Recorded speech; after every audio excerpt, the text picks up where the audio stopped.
Viewers break ਤੋਂ ਬਾਅਦ ਤੁਹਾਡਾ ਸਵਾਗਤ ਕਰਦੇ ਹਾਂ। ਡਾਕਟਰ ਸਾਹਿਬ, ਹੁਣ ਸਾਡੇ ਦਰਸ਼ਕਾਂ ਨੂੰ ਅੱਜ ਦੇ ਦਿਨ ਦੀ ਇਤਿਹਾਸਕ ਅਹਿਮੀਅਤ ਬਾਰੇ ਦੱਸੋ। ਸਿੱਖ ਇਤਿਹਾਸ ਦੇ ਹਵਾਲੇ ਨਾਲ ਅੱਜ ਦੇ ਦਿਨ 1762 ਦੇ ਵਿੱਚ ਅਹਿਮਦ ਸ਼ਾਹ ਅਬਦਾਲੀ ਨੇ 50 ਤੋਂ ਜ਼ਿਆਦਾ ਗੱਡੇ ਸਿੱਖਾਂ ਦੇ ਸਿਰਾਂ ਦੇ ਭਰੇ ਹੋਏ, ਜਿਹੜੇ ਕਿ ਉਹ ਵੱਡੇ ਘੱਲੂਘਾਰੇ ਦੌਰਾਨ ਕੋਪਰ ਹੀੜੇ 'ਚ ਸਿੱਖਾਂ ਨੂੰ ਮਾਰ ਕੇ, ਕੁਛ ਰਾਹ ਜਾਂਦਿਆਂ ਨੂੰ ਫੜ ਕੇ ਉਹਨਾਂ ਨੂੰ ਲਾਹੌਰ ਦੇ ਵਿੱਚ ਲਿਆਂਦਾ ਉਸਨੇ, ਅਤੇ ਉਹਨਾਂ ਕੱਟੇ ਸਿਰਾਂ ਦੀ ਨੁਮਾਇਸ਼ ਲਾਈ ਔਰ ਈਵਨ ਉਹਨਾਂ ਦੀਆਂ ਖੋਪੜੀਆਂ ਦੇ ਜਿਹੜੇ ਨੇ ਉਹ ਮੀਨਾਰ ਚਿਣੇ ਗਏ। 1921 ਦੇ ਵਿੱਚ ਸਾਕਾ ਨਨਕਾਣਾ ਸਾਹਿਬ ਵਾਪਰਨ ਤੋਂ ਬਾਅਦ ਮੁਸਲਮਾਨਾਂ ਦੇ ਲੀਡਰ ਸ਼ੌਕਤ ਅਲੀ ਅਤੇ ਕਾਂਗਰਸ ਦਾ ਗਾਂਧੀ ਮੋਹਨਦਾਸ ਕਰਮਚੰਦ ਗਾਂਧੀ ਉੱਥੇ ਆਇਆ, ਜਿੱਥੇ ਮੁਸਲਮਾਨਾਂ ਨੇ ਜੈਨੂਅਨ ਹਮਦਰਦੀ ਦਿਖਾਈ ਔਰ ਈਵਨ ਕਾਇਦੇ ਆਜ਼ਮ ਨੇ ਵੀ ਉਸ ਜ਼ਮਾਨੇ ਦੇ ਵਿੱਚ ਸਿੱਖਾਂ ਦੇ ਨਾਲ ਪੂਰੀ ਡਟਵੀਂ ਹਮਾਇਤ ਦਿੱਤੀ। ਉੱਥੇ ਗਾਂਧੀ ਨੇ ਵਿਖਾਵੇ ਲਈ ਉਹ ਆ ਤਾਂ ਗਿਆ, ਪਰ ਜਿਹੜੀ ਉਹਨੇ ਉੱਥੇ ਦੀਵਾਨ 'ਚ ਐਡਰੈਸ ਕਰਦਿਆਂ ਗੱਲ ਕਹੀ ਔਰ ਬਾਅਦ 'ਚ ਵੀ ਕਹੀ, ਉਹਨੇ ਕਿਹਾ ਕਿ ਡੈਡੀਕੇਟ ਯੋਰ ਮਾਰਟੀਅਰਡਮ ਟੂ ਭਾਰਤ ਮਾਤਾ ਜੀ and believe that Khalsa can remain free only in free India, ਕਿ ਜੀ ਤੁਸੀਂ ਜਿਹੜਾ ਤੁਹਾਡਾ ਬਲੀਦਾਨ ਹੈ ਇਹ ਭਾਰਤ ਮਾਤਾ ਨੂੰ ਸਮਰਪਿਤ ਕਰੋ ਔਰ ਤੁਸੀਂ ਤਾਂ ਹੀ ਆਜ਼ਾਦ ਹੋ ਸਕਦੇ ਹੋ ਜੇ ਭਾਰਤ ਆਜ਼ਾਦ ਹੈ। ਸੋ ਜ਼ਾਹਿਰ ਹੈ ਵੀ ਗਾਂਧੀ ਦੀ ਵਿਚਾਰਧਾਰਾ 'ਚ ਤਾਂ ਕਦੇ ਵੀ ਕੋਈ ਤਬਦੀਲੀ ਨਹੀਂ ਸੀ। ਉਹ ਸਿੱਖਾਂ ਨੂੰ ਅੱਡ ਧਰਮ ਨਹੀਂ ਸੀ ਮੰਨਦਾ, ਪੰਜਾਬੀ ਜ਼ਬਾਨ ਤੋਂ ਨਫ਼ਰਤ ਕਰਦਾ ਸੀ, ਕਿਰਪਾਨ ਤੋਂ ਉਹਨੂੰ ਨਫ਼ਰਤ ਸੀ, ਗੁਰੂ ਕਲਗੀਧਰ ਪਾਤਸ਼ਾਹ ਨੂੰ ਮਿਸਗਾਈਡਡ ਪੈਟਰੀਓਟ ਕਹਿੰਦਾ ਸੀ, ਗੁੰਮਰਾਹ ਦੇਸ਼ ਭਗਤ। ਇਹਦੇ ਬਾਵਜੂਦ ਕਿਉਂ ਸਾਡੀ ਲੀਡਰਸ਼ਿਪ ਜਿਹੜੀ ਹੈ 1920 ਤੋਂ ਲੈ ਕੇ ਇਸ ਦੇ ਪਿੱਛੇ ਲੱਗੀ ਰਹੀ ਔਰ ਅਲਟੀਮੇਟਲੀ ਇਹਨਾਂ ਦੇ ਖੂਹ ਦੇ ਵਿੱਚ ਜਾ ਕੇ ਸੁੱਟਿਆ, ਉਹਦਾ ਜ਼ਿਕਰ ਅਸੀਂ ਕਰ ਹੀ ਆਏ ਵੀ ਕੀ ਇਹਨਾਂ ਦਾ ਹਾਲ ਸੀ। ਵਰਲਡ ਹਿਸਟਰੀ ਦੇ ਹਵਾਲੇ ਨਾਲ 78 ਦੇ ਵਿੱਚ ਸੰਨ 78 'ਚ ਭਾਰਤ ਦੇ ਵਿੱਚ ਸ਼ਾਕਾ ਸੰਮਤ ਦੀ ਸ਼ੁਰੂਆਤ ਹੋਈ। 1791 ਦੇ ਵਿੱਚ US ਕਾਂਗਰਸ ਨੇ ਇੱਕ ਮਿੰਟ, ਜਿੱਥੇ ਕਿ ਮਿੰਟ ਸਿੱਕੇ ਬਣਦੇ ਨੇ, ਉਸ ਨੂੰ ਸੈਂਕਸ਼ਨ ਕੀਤਾ। 1812 ਦੇ ਵਿੱਚ ਪਹਿਲੀ ਵਾਰ ਅਮਰੀਕਨ ਕਾਂਗਰਸ ਨੇ ਫੋਰਨ ਏਡ ਬਿੱਲ ਪਾਸ ਕੀਤਾ। ਵੈਨਜ਼ੂਏਲਾ ਦੇ ਵਿੱਚ ਅਰਥਕੁਏਕ ਆਇਆ ਸੀ, ਬਹੁਤ ਲੋਕ ਮਰੇ ਸੀ ਔਰ ਪਹਿਲੀ ਵਾਰ ਸੀ ਕਿ ਅਮਰੀਕਨ ਪੈਸਾ ਅਮਰੀਕਾ ਤੋਂ ਬਾਹਰ ਕਿਸੇ ਹੋਰ ਦੇਸ਼ ਦੀ ਮਦਦ ਦੇ ਲਈ ਗਿਆ। 1845 ਦੇ ਵਿੱਚ ਫਲੋਰੀਡਾ ਜਿਹੜਾ ਉਹ ਅਮਰੀਕਾ ਦੀ 27ਵੀਂ ਸਟੇਟ ਬਣਿਆ। ਹੁਣ ਅੱਜ ਜਿਵੇਂ 50 ਸਟੇਟਾਂ ਨੇ, ਉਹ ਕੋਈ ਇੱਕਦਮ ਅਮਰੀਕਾ ਇੱਥੋਂ ਨਹੀਂ ਸ਼ੁਰੂ ਹੋਇਆ, 13 ਕਾਲੋਨੀਜ਼ ਤੋਂ ਸ਼ੁਰੂ ਹੋਇਆ। ਕਿੰਨੇ ਸਾਲ ਲੱਗੇ, ਕਿੰਨੇ ਦਹਾਕੇ ਉਹਦੀਆਂ ਗਿਣਤੀ ਵੱਧਦੇ ਸਟੇਟਾਂ ਦੀ। 1871 ਦੇ ਵਿੱਚ ਕਾਂਗਰਸ ਨੇ ਇੰਡੀਅਨ ਟਰਾਈਬਸ ਬਾਰੇ ਲਾਅ ਚੇਂਜ ਕੀਤਾ। ਉਹਨਾਂ ਨੇ ਕਿਹਾ ਜੀ ਇਹ ਇੰਡੀਪੈਂਡੈਂਟ ਨਹੀਂ ਹੋਣੇ, ਡਿਪੈਂਡੈਂਟ ਨੇ। 1875 ਦੇ ਵਿੱਚ ਪਹਿਲਾ ਹਾਕੀ ਮੈਚ ਦੁਨੀਆ ਜਿਹਦਾ ਰਿਕਾਰਡ ਮਿਲਦਾ ਉਹ ਮੌਂਟਰੀਆਲ ਦੇ ਵਿੱਚ ਹੋਇਆ, 1875। 1991 ਦੇ ਵਿੱਚ ਸਵਿਟਜ਼ਰਲੈਂਡ ਨੇ ਜਿਹੜੀ ਵੋਟਿੰਗ ਏਜ ਹੈ ਉਹ 20 ਸਾਲ ਤੋਂ ਘਟਾ ਕੇ 18 ਸਾਲ ਕੀਤੀ।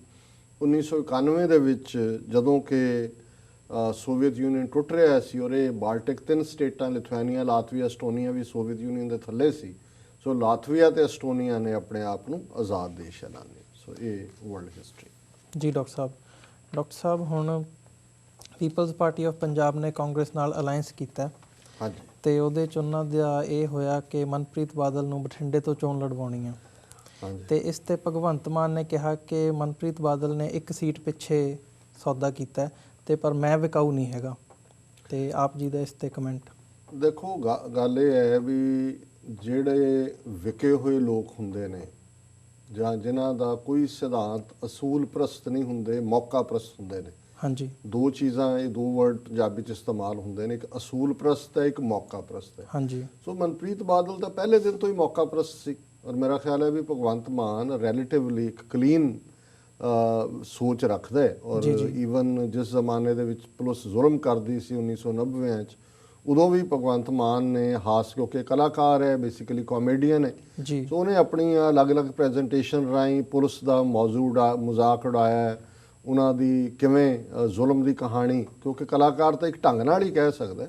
ਸੋ ਮੈਂ ਸਮਝਦਾ ਵੀ ਇਹ ਰੈਲੇਟਿਵਲੀ ਓਨੈਸਟ ਬੰਦਾ ਸੀ, ਇਮਾਨਦਾਰੀ ਦੇ ਨਾਲ ਉਹਨੂੰ ਲੱਗਾ ਵੀ ਵਾਕਿਆ ਹੀ ਇਹ ਭਗਤ ਸਿੰਘ ਜਾਂ ਕੋਈ ਤਬਦੀਲੀ ਜਾਂ ਕਰਪਸ਼ਨ ਉਸ ਦੇ ਖਿਲਾਫ ਇਹ ਜਿਹਾਦ ਕਰੇਗਾ। ਉਹਦੀ ਤਾਂ ਕੁਰਸੀ ਦੀ ਖੇਡ ਸੀ, ਪਹਿਲਾਂ ਤਾਏ ਨਾਲ ਰਲ ਕੇ ਕੁਰਸੀ ਮੰਗਦਾ ਸੀ ਵੀ ਚੀਫ ਮਿਨਿਸਟਰੀ ਦੇ ਦਿਓ, ਫਿਰ ਨਹੀਂ ਹੋਇਆ, ਫਿਰ ਰੁੱਸ ਕੇ ਦੱਸਤਾ, ਉਹ ਵੀ ਗੱਲ ਨਹੀਂ ਬਣੀ, ਕਾਂਗਰਸ ਦੇ ਘਨੈੜੇ ਚੜ੍ਹ ਗਏ। ਉਹ ਤਾਂ ਮੌਕਾ ਪ੍ਰਸਤ ਹੈ, ਅਸੂਲ ਪ੍ਰਸਤ ਤਾਂ ਨਹੀਂ ਹੈ। ਸੋ ਮੈਂ ਸਮਝਦਾ ਵੀ ਭਗਵੰਤ ਮਾਨ ਦੀ ਫਰਸਟ੍ਰੇਸ਼ਨ ਮੈਂ ਸਮਝ ਸਕਦਾ, ਕਿਉਂਕਿ ਉਹਨੇ ਆਪਣਾ ਕੈਰੀਅਰ ਛੱਡਿਆ, ਉਹਦੇ ਨਾਲ ਲੱਗਾ, ਤੇ ਹੁਣ ਵਿਚਾਰਾ ਮੈਨੂੰ ਲੱਗਦਾ ਦੁਬਾਰਾ ਵੀ ਫਰਸਟ੍ਰੇਟ ਹੋਏਗਾ। ਹੁਣ ਲੱਗਦਾ ਆਮ ਆਦਮੀ ਪਾਰਟੀ ਦੇ ਜਹਾਜ਼ 'ਤੇ ਜਾ ਕੇ ਕੋਈ ਮਿਲੇਗਾ, ਇਵੇਂ ਨਹੀਂ ਹੈ। ਇਹ ਸਿੱਖਾਂ ਦੇ ਮੁੰਡੇ ਨੇ ਸਾਰੇ, ਇਮਾਨਦਾਰੀ ਜਿਹੜੇ ਵੀ ਨੇ, ਇਹਨਾਂ ਨੂੰ ਇਹ ਸਮਝਣਾ ਚਾਹੀਦਾ ਹੈ ਵੀ ਸਾਡਾ ਫੇਟ ਸਿੱਖੀ ਨਾਲ ਲਾਈ ਕਰਦਾ ਹੈ, ਜੀ ਪੰਥ ਨਾਲ ਲਾਈ ਕਰਦਾ ਹੈ, ਤੇ ਨਿਰੋਲ ਪੰਥਕ ਵਿਚਾਰਧਾਰਾ, ਸਿੱਖੀ ਵਿਚਾਰਧਾਰਾ, ਜੇ ਉੱਥੋਂ ਵਾਲਿਆਂ 'ਚ ਖਾਮੀਆਂ ਨੇ ਤੁਸੀਂ ਅੱਗੇ ਆਓ, ਲੀਡ ਕਰੋ। ਸੋ ਇਹ ਕਦੇ ਇਧਰੋਂ ਤੁਸੀਂ ਲੱਭੋ ਵੀ ਸ਼ਾਇਦ ਇਹ ਸਾਧ ਜਿਹੜਾ ਹੈ ਇਹ ਨਿਆਣਾ ਦੇ ਦੇ, ਮੁੰਡਾ ਦੇ ਦੇ, ਜਾਂ ਉਹ ਸਾਧ ਦੇ ਦੇ, ਇੱਥੇ ਕੋਈ ਨਹੀਂ। ਇੱਥੇ ਗਾਡੀ ਰਾਹ ਗੁਰੂ ਦਾ ਹੈ, ਪੰਥ ਦੀ ਰਾਜਨੀਤੀ ਹੈ। ਸੋ ਪੰਥਕ ਪਿੜ ਦੇ ਵਿੱਚ ਖਲੋ ਕੇ ਗੱਲ ਕਰਨ, ਉਹ ਇਵੇਂ ਹੀ ਰਹੇਗਾ। ਅੱਜ ਮਨਪ੍ਰੀਤ ਬਾਦਲ ਤੋਂ ਇਹ ਫਰਸਟ੍ਰੇਟ ਹੋਇਆ, ਦੇਖ ਲੈਣਾ ਇਹੀ ਗੱਲ ਅਸੀਂ ਕੁਝ ਅਰਸੇ ਬਾਅਦ ਫਿਰ ਡਿਸਕਸ ਕਰ ਰਹੇ ਹੋਵਾਂਗੇ ਕਿ ਆਮ ਆਦਮੀ ਪਾਰਟੀ ਤੋਂ ਕਿਵੇਂ ਫਰਸਟ੍ਰੇਟ ਹੋਇਆ। ਹਾਂਜੀ, ਸੋ ਅਸੀਂ ਤਾਂ ਤਰਸੀ ਕਰ ਸਕਦੇ ਹਾਂ, ਹੋਰ ਕੀ ਕਹਿ ਸਕਦੇ ਹਾਂ। ਜੀ ਡਾਕਟਰ ਸਾਹਿਬ ਸਾਡਾ ਸਮਾਂ ਹੁਣ ਸਮਾਪਤੀ ਵੱਲ ਜਾ ਰਿਹਾ ਹੈ। ਤੁਸੀਂ ਸਾਡੇ ਦਰਸ਼ਕਾਂ ਨੂੰ ਅੱਜ ਦਾ ਵਿਚਾਰ ਦੱਸੋ। ਦੇਖੋ, ਸਾਡੇ ਕਈ ਦਰਸ਼ਕਾਂ ਨੇ ਸਾਨੂੰ ਲਿਖਿਆ ਕਿ ਜੀ ਕੀ ਭਾਈ ਨੰਦ ਲਾਲ ਜੀ ਦੀਆਂ ਗਜ਼ਲਾਂ, ਰੁਬਾਈਆਂ ਖਤਮ ਹੋ ਗਈਆਂ, ਵੀ ਤੁਸੀਂ ਅੱਗੇ ਚਰਚਾ ਕਰਦੇ ਸੀ, ਕਾਫੀ ਦੇਰ ਤੋਂ ਨਹੀਂ ਕੀਤਾ। ਤੇ ਇਹੀ ਗੱਲ ਸਾਡੇ ਕੈਲੀਫੋਰਨੀਆ ਤੋਂ ਇੱਕ ਦਰਸ਼ਕ ਨੇ ਵੀ ਪੁੱਛੀ। ਮੈਂ ਉਹਨਾਂ ਨੂੰ ਕਿਹਾ ਜੀ ਹਕੀਕਤ ਇਹ ਹੈ ਵੀ ਮੈਂ ਕਿਉਂਕਿ ਇੰਟਰਨੈਟ ਤੋਂ ਹੀ ਸਰਚ ਕਰਦਾ ਸੀ, ਪਰਸ਼ੀਅਨ ਵਰਸ਼ਨ ਤਾਂ ਹੈ ਮੇਰੇ ਕੋਲ, ਹਾਂਜੀ, ਤੇ ਜਿਹੜਾ ਪ੍ਰਿੰਸੀਪਲ ਹਰਭਜਨ ਸਿੰਘ ਹੋਰਾਂ ਦਾ ਅਨੁਵਾਦ ਹੈ ਉਹਦੇ ਤੋਂ ਜਿਹੜੇ ਵੈਬਸਾਈਟ ਤੇ ਹੁੰਦਾ ਸੀ ਉਹ ਉਹਨਾਂ ਨੇ ਦੁਬਾਰਾ ਉਹਨੂੰ ਕੰਸਟਰਕਟ ਕਰ ਰਹੇ ਨੇ ਤੇ ਉਹ ਗਾਇਬ ਹੋ ਗਿਆ। ਤੇ ਉਹਨਾਂ ਨੇ ਕਿਹਾ ਜੀ ਮੇਰੇ ਕੋਲ ਉਹ ਕਿਤਾਬ ਹੈ ਪ੍ਰੀਤ ਜੋਤ, ਜਿਹਦੇ 'ਚ ਉਹ ਸਾਰਾ ਹੈ, ਤੇ ਉਹਨਾਂ ਨੇ ਮੈਨੂੰ ਜਿਹੜਾ ਉੱਥੋਂ ਸ਼ਿਪ ਕੀਤੀ ਤੇ 2-3 ਦਿਨ ਪਹਿਲਾਂ ਹੀ ਮਿਲੀ ਹੈ ਤੇ ਅਸੀਂ ਰਿਜ਼ਿਊਮ ਕਰ ਰਹੇ ਹਾਂ, ਕਿਉਂਕਿ ਅਨੁਵਾਦ ਹੋਰ ਵੀ ਅਵੇਲੇਬਲ ਸਨ, ਪ੍ਰਿਤਪਾਲ ਸਿੰਘ ਬਿੰਦਰਾ ਦਾ, ਦੂਜੇ, ਪਰ ਮੈਨੂੰ ਪਸੰਦ ਨਹੀਂ ਸੀ। ਸੋ ਮੈਂ ਇਸ ਦਰਸ਼ਕ ਦਾ ਵੀ ਧੰਨਵਾਦ ਕਰਦਾ ਕਿ ਉਹਨਾਂ ਨੇ ਸਾਨੂੰ ਯੋਗ ਬਣਾਇਆ। ਸੋ ਅੱਜ ਕਿਉਂਕਿ 31 ਗਜ਼ਲਾਂ ਅਸੀਂ ਉਹਨਾਂ ਦੀਆਂ ਪਹਿਲਾਂ ਡਿਸਕਸ ਕਰ ਚੁੱਕੇ ਹਾਂ, ਤੇ ਅੱਜ 32ਵੀਂ ਗਜ਼ਲ ਹੈ। ਪਹਿਲਾਂ ਮੈਂ ਉਹਨਾਂ ਦਾ ਮੂਲ ਜਿਹੜਾ ਫਾਰਸੀ ਦਾ ਪਾਠ ਹੈ ਉਹ ਪੜਾਂਗਾ ਔਰ ਉਸ ਤੋਂ ਬਾਅਦ ਉਹਦਾ ਅਨੁਵਾਦ ਹੈ।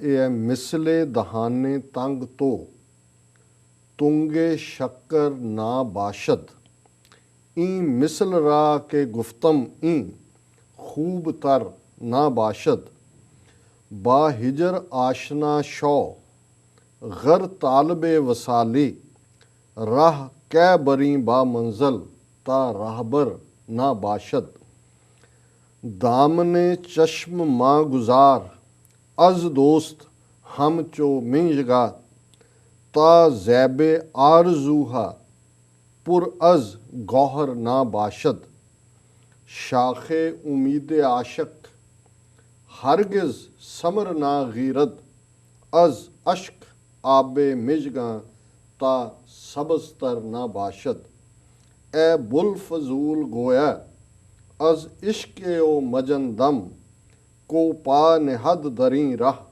आ राह की सर ना बाशद। सो जिवें भाई नंद लाल जी का थॉट ਉੱਥੇ ਹੀ ਫੋਕਸਡ ਹੁੰਦਾ ਕਿ ਜੇ ਤੂੰ ਪਿਆਰੇ ਨੂੰ ਪਾਣਾ, ਰਹਿਬਰ ਤੋਂ ਬਿਨਾਂ ਉਸ ਪਿਆਰੇ ਨਾਲ ਮੇਲ ਨਹੀਂ ਜੀ, ਤੇ ਰਹਿਬਰ ਨੇ ਉਦੋਂ ਹੀ ਰੀਝਣਾ, ਵਸਲ ਮਿਲਾਪ ਨੂੰ ਕਹਿੰਦੇ ਨੇ, ਹਿਜਰ ਵਿਛੋੜੇ ਨੂੰ ਕਹਿੰਦੇ ਨੇ, ਕਿ ਜਦੋਂ ਤੱਕ ਹਿਜਰ ਦੇ ਵਿੱਚ ਤੂੰ ਇਸ ਕਦਰ ਨਹੀਂ ਡੁੱਬ ਜਾਂਦਾ, ਜਿਵੇਂ ਕਿ ਚਿਮਣੀ ਅੱਖ ਦਾ ਸਾਥ ਨਹੀਂ ਛੱਡਦੀ, ਤੇ ਜਦੋਂ ਤੱਕ ਅੱਖਾਂ ਅਥਰੂਆਂ ਨਾਲ ਤਰ ਨਾ ਹੋ ਜਾਣ, ਇਸੇ ਤਰ੍ਹਾਂ ਜਦੋਂ ਤੱਕ ਉਸ ਪਿਆਰੇ ਦੇ ਰਾਹਬਰ ਦੇ ਦਰ ਤੋਂ, ਰਹਿਬਰ ਦੇ ਦਰ ਤੋਂ ਤੇਰੀ ਜੇਬ ਮੋਤੀਆਂ ਨਾਲ ਨਾ ਭਰ ਜਾਏ ਨਾਮ ਦੇ, ਉਹਦਾ ਦਰ ਨਾ ਛੱਡੀ। ਤੇ ਜਦੋਂ ਤੈਨੂੰ ਉਹ ਮਿਲ ਵੀ ਗਿਆ ਤੇ ਉਸ ਪਿਆਰ 'ਚ ਗੜੁੰਦ ਰਹੀ, ਕਿਤੇ ਫਜ਼ੂਲ ਗੱਲਾਂ, ਜਦੋਂ ਅਖੀਰ 'ਚੋਂ ਕਹਿੰਦੇ ਨੇ ਐ ਬੁੱਲ ਫਜ਼ੂਲ ਗੋਇਆ, ਇਹ ਗੱਪੀ ਗੋਇਆ, ਬਕਵਾਸ ਕਰਨ ਵਾਲੇ, ਐਵੇਂ ਨਾ ਦੇਖੀ। ਇੱਥੇ ਤਾਂ ਉਹੀ ਪ੍ਰਵਾਨ ਹੈ ਜਿਹਦੇ ਧੜ ਦੇ ਉੱਤੇ ਸਿਰ ਨਹੀਂ ਹੁੰਦਾ।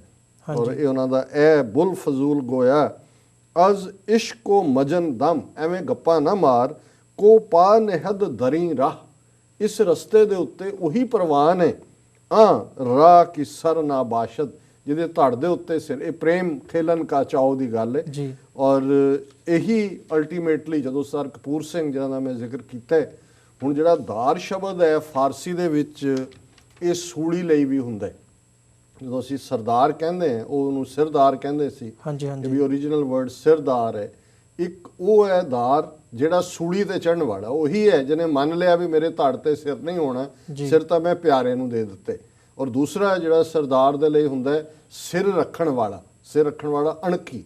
ਸੋ ਜਦੋਂ ਅਸੀਂ ਸਰਦਾਰ ਸਾਨੂੰ ਗੁਰੂ ਨੇ ਬਣਾਇਆ ਤੇ ਸੂਲੀ ਤੇ ਚੜ੍ਹਨ ਦੀ ਵੀ ਜਾਚ ਸਿਖਾਈ ਹੈ ਕਿ ਮਰਨ ਤੋਂ ਨਹੀਂ ਡਰਨਾ ਸਿਧਾਂਤ ਦੇ ਲਈ, ਤੇ ਅਣਖ ਦੇ ਨਾਲ ਵੀ ਜਿਉਣਾ। ਤੇ ਇਸ ਗਜ਼ਲ ਦਾ ਜਿਹੜਾ ਪੰਜਾਬੀ ਅਨੁਵਾਦ ਬੜਾ ਖੂਬਸੂਰਤ ਪ੍ਰਿੰਸੀਪਲ ਹਰਭਜਨ ਸਿੰਘ ਦਾ ਹੈ। ਉਹ ਇਹ ਕਹਿੰਦੇ ਨੇ, ਖੰਡ ਦੀ ਬੋਰੀ ਨਾਲੋਂ ਸਤਗੁਰ, ਮੂੰਹ ਤੇਰਾ ਹੈ ਮਿੱਠਾ, ਇਹ ਉਪਮਾ ਕੁਛ ਫਬਦੀ ਨਾਹੀਂ, ਖੂਬ ਵਿਚਾਰ ਕੇ ਡਿੱਠਾ। ਜੀ ਕਿ ਵੀ ਮੈਂ ਹੁਣ ਕਹਿ ਤਾਂ ਰਿਹਾ ਕਿ ਤੂੰ ਬਹੁਤ ਮਿੱਠਾ ਹੈ, ਪਰ ਆਪ ਹੀ ਫਿਰ ਕਹਿੰਦੇ ਨੇ ਕਿ ਵੀ ਨਹੀਂ, ਇਹ ਉਪਮਾ ਖੰਡ ਦੀ ਬੋਰੀ ਨਾਲ। ਪਰ ਫਿਰ ਅਸੀਂ ਦੇਖਦੇ ਹਾਂ ਬਾਬਾ ਫਰੀਦ ਜਦੋਂ ਕਹਿੰਦੇ ਨੇ, ਫਰੀਦਾ ਸ਼ੱਕਰ ਖੰਡ ਨਿਵਾਤ ਗੁੜ ਮਾਖਿਓ, ਮਾਝਾ ਦੁੱਧ ਸਭੇ ਵਸਤੂ ਮਿੱਠੀਆਂ, ਰੱਬ ਨਾ ਪੁੱਜਣ ਤੁਧ। ਕਿ ਉਹਦੇ ਪਿਆਰੇ ਦਾ ਨਾਮ ਹੁਣ ਤੁਸੀਂ ਜਦੋਂ ਕਿਸੇ ਨੂੰ ਮਿੱਠਾ ਕਹਿਣਾ ਹੈ ਤੇ ਤੁਸੀਂ ਉਹੀ ਦਿਓਗੇ ਉਦਾਹਰਨਾਂ ਜਿਹੜੀਆਂ ਤੁਸੀਂ ਮਿੱਠੇ ਦਾ ਸਵਾਦ ਦੇਖਿਆ ਹੋਇਆ। ਹਾਂਜੀ, ਸ਼ੱਕਰ ਮਿੱਠੀ ਹੈ, ਖੰਡ ਮਿੱਠੀ ਹੈ, ਨਿਵਾਤ ਮਿਸ਼ਰੀ ਨੂੰ ਕਹਿੰਦੇ ਨੇ, ਮਿਸ਼ਰੀ ਮਿੱਠੀ ਹੈ, ਗੁੜ ਮਿੱਠਾ ਹੈ, ਮਾਖਿਓ ਹਨੀ ਮਿੱਠਾ ਹੈ, ਮਾਝਾ ਦੁੱਧ ਤਾਜ਼ੀ ਧਾਰ, ਉਹਦੇ 'ਚ ਇੱਕ ਆਪਣੀ ਮਿਠਾਸ ਹੈ, ਸ਼ੂਗਰ ਹੈ ਮਿਲਕ ਦੇ ਵਿੱਚ, ਮਿਲਕ ਸ਼ੂਗਰ ਹੈ। ਪਰ ਉਹ ਕਹਿੰਦੇ ਨੇ ਵੀ ਸਾਰੀਆਂ ਚੀਜ਼ਾਂ ਮਿੱਠੀਆਂ ਨੇ, ਪਰ ਤੇਰੇ ਤੋਂ ਵੱਧ ਕੇ ਕੋਈ ਮਿੱਠਾ ਨਹੀਂ ਹੈ।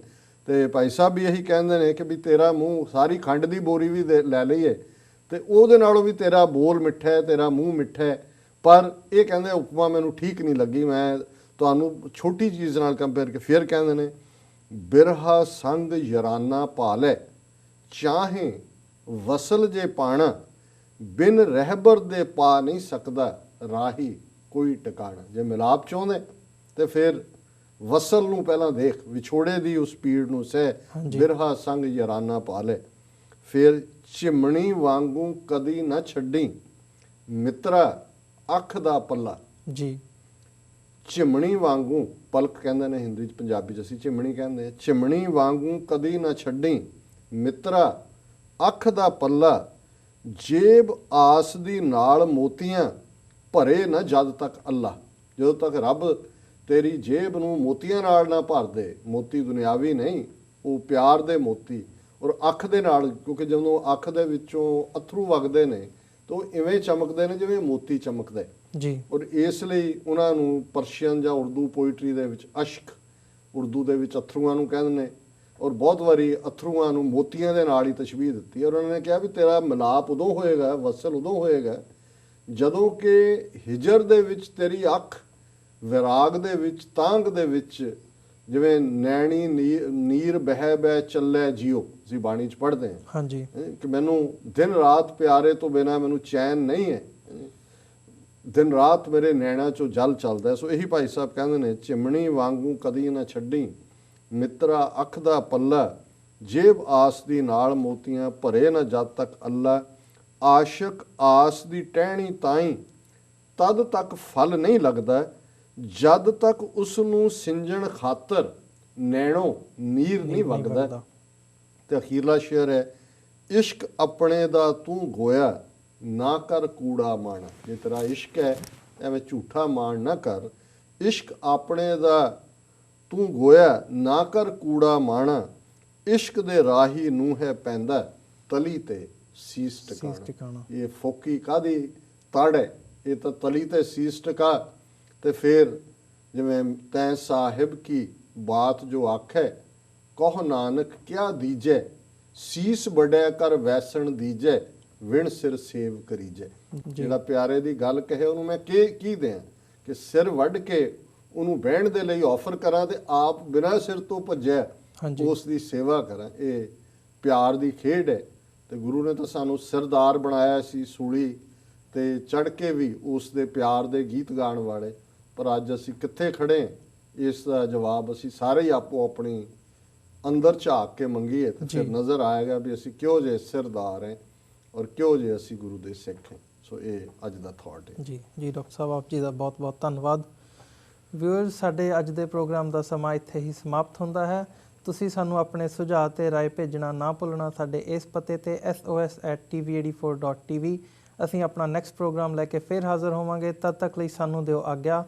ਵਾਹਿਗੁਰੂ ਜੀ ਕਾ ਖਾਲਸਾ, ਵਾਹਿਗੁਰੂ ਜੀ ਕੀ ਫਤਿਹ।